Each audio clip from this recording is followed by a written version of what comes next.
Salut à tous, c'est Tizo et nous nous retrouvons pour le dernier épisode avant le grand secret de cette map Green Run du mode transit de Call of Duty Black Ops 2.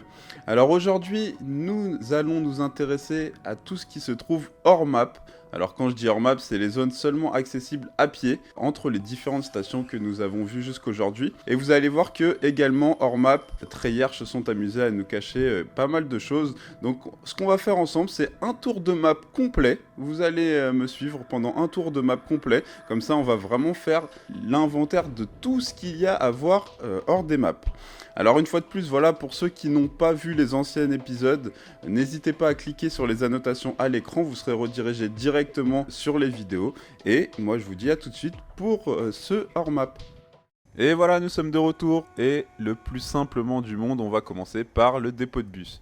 Alors pour une fois, on va pas attendre le bus et on va directement s'enfoncer dans ce brouillard un petit peu épais, un petit peu pesant, qui a tendance à rebuter aux premières parties. On se dit oulala, dès qu'on sort, on est attaqué par des gargouilles. Enfin, moi je les appelle les gargouilles. Après, je sais qu'il y a d'autres termes, il me semble, les esprits de la forêt ou autre chose. Moi, comme je trouve que ça ressemble vachement aux gargouilles qu'on peut voir sur les églises, etc., bah, moi je les appelle les gargouilles. Donc c'est mon petit nom, mon petit blaze à moi.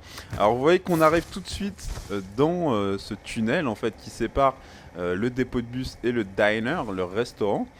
Et bah, vous voyez pas mal d'épaves de voitures disséminées un petit peu partout. Et un truc qui est vraiment très intéressant et qu'il faut vraiment noter, à chaque fois que vous serez dans des endroits où vous avez des pièces secrètes à trouver hors map, et ben vous verrez que les gargouilles ne vous attaqueront plus. Donc là vous voyez que je suis plus attaqué, et là en face, regardez, qu'est-ce que je vois? Le corps de l'arme, le jet gun que l'on fabrique dans la 5ème ville. D'ailleurs on a vu ça hier, comment le fabriquer. Donc il y a le corps de l'arme que vous pouvez trouver dans donc ce tunnel, et ainsi qu'un M16 qui est sur le mur. D'ailleurs vraiment j'ai pas compris qu'est-ce qu'il foutait là, mais bah voilà, vous avez une arme, un M16 au cas où ici.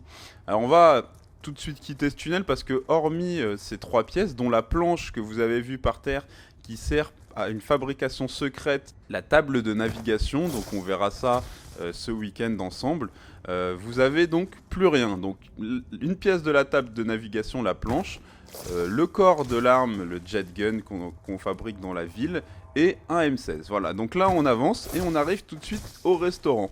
Alors je voulais juste vous faire une petite précision, parce que je sais qu'il y en a déjà qui se disent mais comment ça se fait qu'il est level 1, qu'il a déjà le point taser et qu'il a autant de points, etc. Bah tout simplement, une petite astuce vraiment toute bête. Vous faites une partie précédente où vous faites un maximum de points, vous vous rendez à la ville, la 5ème map, vous déposez tout dans le coffre de votre banque, et à la partie suivante, dès le level 1, vous allez chercher l'argent et vous pouvez directement commencer avec des atouts, des armes, parce que vous avez un maximum d'argent. Alors là, vous voyez que j'ai pris le bus, c'est la seule fois de cette vidéo où je vais prendre le bus, c'est simplement parce que entre le diner et la ferme, il y a de la lave qui est vraiment très large, et j'arrive à le passer à pied, mais je voulais pas fail et tomber en barreau d'honneur dans ma vidéo, donc je me suis dit, comme il y avait le bus, il était là, autant prendre le bus pour passer ce tas de lave, et puis après on descend du bus juste après.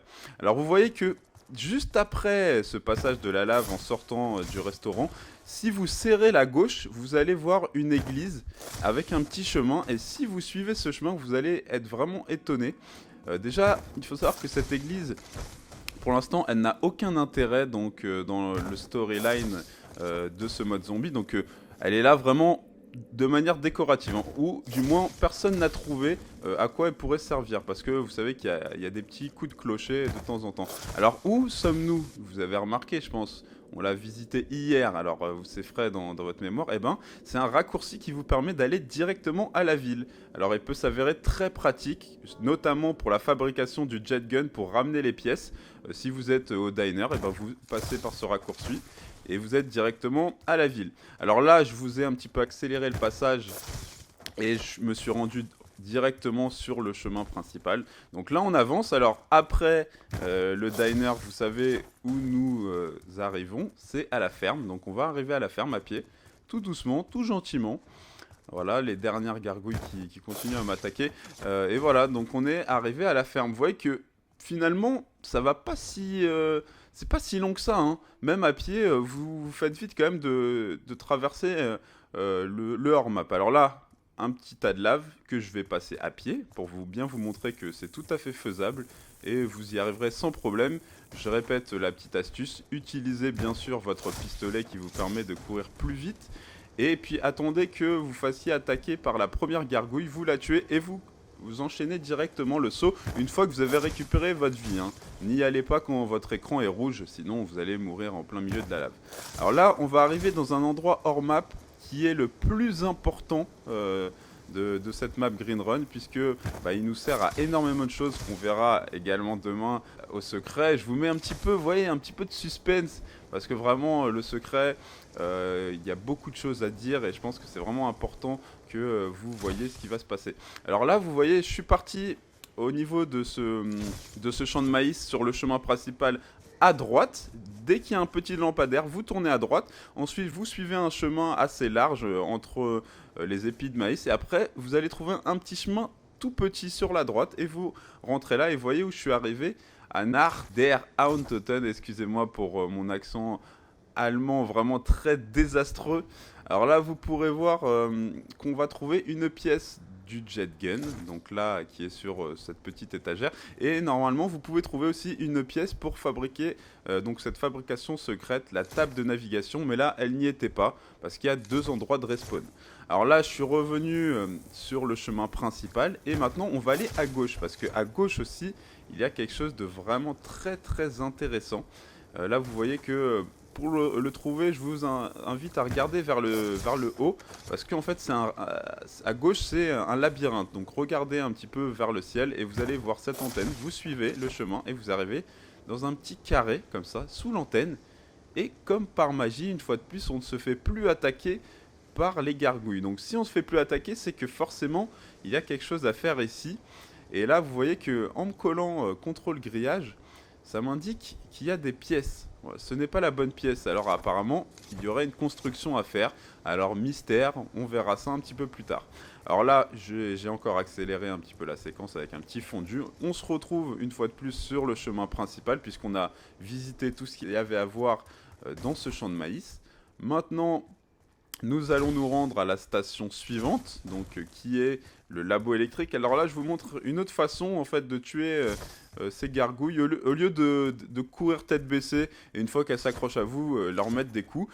Si vous arrivez à les tuer directement en l'air, avec un point taser, vous allez les one-shotter et avec une arme, vous allez les tuer. Et du coup, ça peut être aussi efficace pour avancer.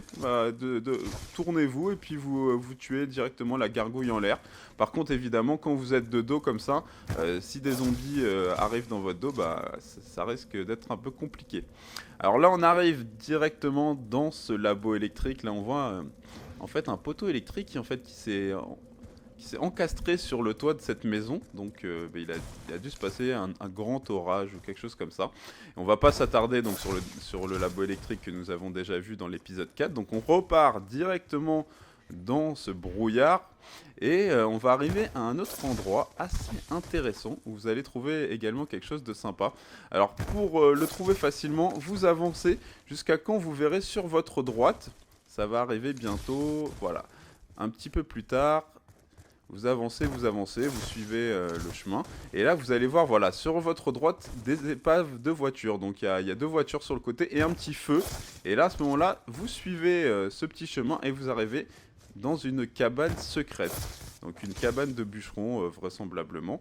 Donc, on va rentrer. Et là, vous allez voir qu'on va trouver autre chose.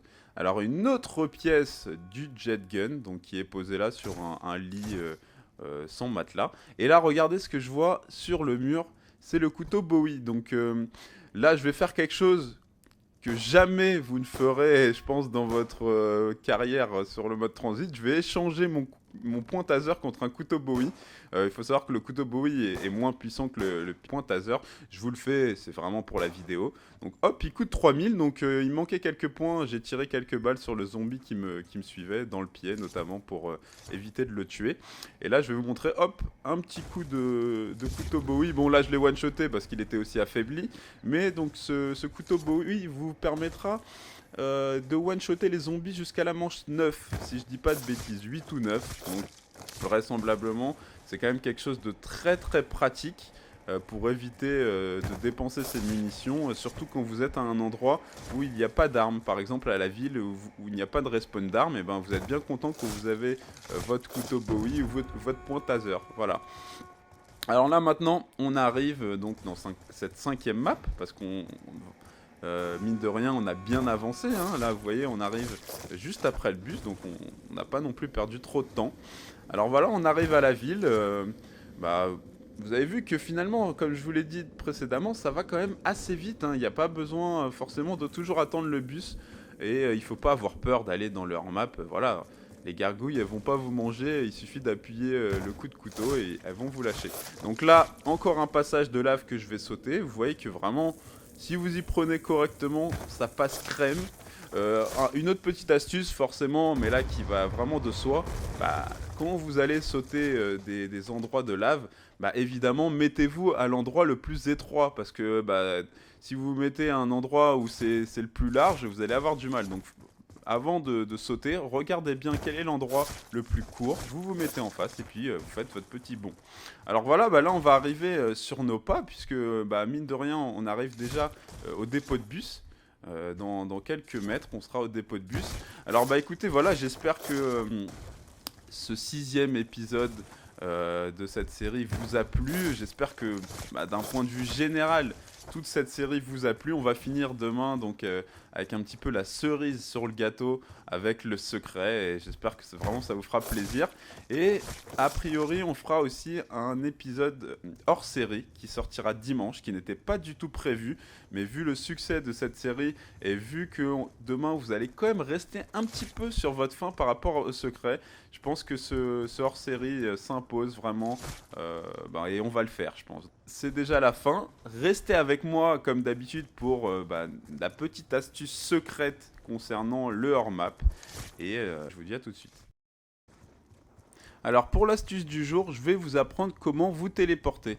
Mais alors là, j'entends déjà certains qui disent « Hein, quoi? Se téléporter? Mais si on pouvait se téléporter, pourquoi pas nous l'avoir appris plus tôt ?» Tout simplement parce que je pense que comme dans la vie, on n'apprend pas à courir avant de savoir marcher. Alors j'ai préféré vous apprendre les choses étape par étape, pour finir par la téléportation, ce qui vraiment va vous servir une fois que vous êtes vraiment incollable sur le mode transit et que vous avez vraiment besoin de vous déplacer le plus vite possible entre les différentes parties. Alors pour ce faire, vous avez deux stratégies. Alors c'est soit une fois que le courant est activé, ou soit sans courant. Alors là, moi je venais à peine de sortir du dépôt de bus, vous voyez j'étais à la manche 1. Alors vous pouvez déjà vous téléporter grâce à la turbine si vous n'avez pas de courant. Alors vous mettez une turbine au pied du lampadaire, donc à ce moment là ça va allumer le lampadaire, vous verrez une petite lumière verte qui sort du lampadaire. Donc là vous pouvez maintenant faire la manipulation. Il faudra chercher dans le hors map une gargouille, vous savez, quand elle va sauter sur votre dos, vous la ramenez jusqu'au pied du lampadaire, on va dire dans un rayon de 3-4 mètres autour du lampadaire. À ce moment-là, elle va se décoller de vous et elle va commencer à creuser le sol. Et en fait, une fois qu'elle aura creusé ce sol, ça va vous faire un espèce de vortex. Et quand vous sautez dedans, vous apparaîtrez aléatoirement, il faut bien préciser que c'est aléatoirement, dans un autre lampadaire qui se trouve dans la map Green Run, donc n'importe lequel. Alors des fois c'est vrai que c'est un peu chiant quand vous voulez aller à un endroit précis, vous devez essayer 3, 4, 5, 6 fois avant de tomber sur le lampadaire qui vous intéresse. Là pour le coup moi je voulais aller au labo électrique pour vous montrer comment ça fonctionne une fois que le courant est activé. Donc j'ai eu de la chance, au bout de 2 tentatives, je suis tombé sur un lampadaire proche du labo électrique. Alors maintenant avec le courant allumé, comment ça se traduit? Vous allez voir déjà, voilà, vous voyez le lampadaire au loin, la lumière verte est déjà présente, donc plus besoin de turbine. Et ce qu'il faut savoir aussi, c'est que les gargouilles ne viendront pas vous attaquer quand vous êtes en dessous d'un lampadaire. Vous voyez là, je suis en dessous du lampadaire. Et bizarrement, vous voyez qu'aucun gargouille vient vers moi pour m'attaquer. Donc si vous voulez ramener une gargouille sous le lampadaire, il faudra s'éloigner un petit peu du lampadaire. Donc là, je me suis éloigné un peu et je la ramène sous le lampadaire et elle commence à creuser son trou et le vortex est ouvert. Donc à ce moment-là, je saute dedans. J'apparais là à un endroit proche de la 5e ville. Hein, vous voyez, je suis juste à côté de la lave aux abords de la ville. Donc je m'éloigne, j'attends qu'une gargouille me saute dessus. Hop, je l'amène juste à côté du lampadaire et elle commence à creuser son trou. Donc vous voyez que c'est vraiment très simple. Quand l'électricité est allumée, il n'y a pas plus simple. Vous voyez, je suis au même lampadaire que tout à l'heure quand j'avais une turbine. Et là, comme l'électricité est allumée, aucune gargouille ne vient m'attaquer. Donc je me décale. La gargouille va commencer à courir vers moi et je commence à cavaler pour la ramener vers le lampadaire. Une fois à côté, elle me lâche et elle creuse son trou. Il n'y a pas plus simple, les gens. Voilà, et ça va vraiment vous être très très utile pour gagner beaucoup de temps. Et ben voilà, c'est déjà la fin. Et moi, je vous dis à demain pour le secret. N'hésitez pas à mettre un petit pouce bleu, un petit pouce vert, un petit pouce de toutes les couleurs sauf rouge. Et je vous dis à la prochaine. Allez, salut tout le monde.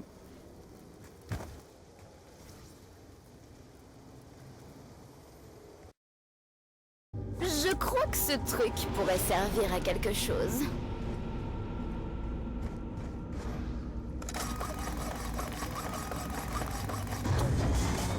Stu, c'est ton jour de chance! Tu vas pouvoir me battre au couteau!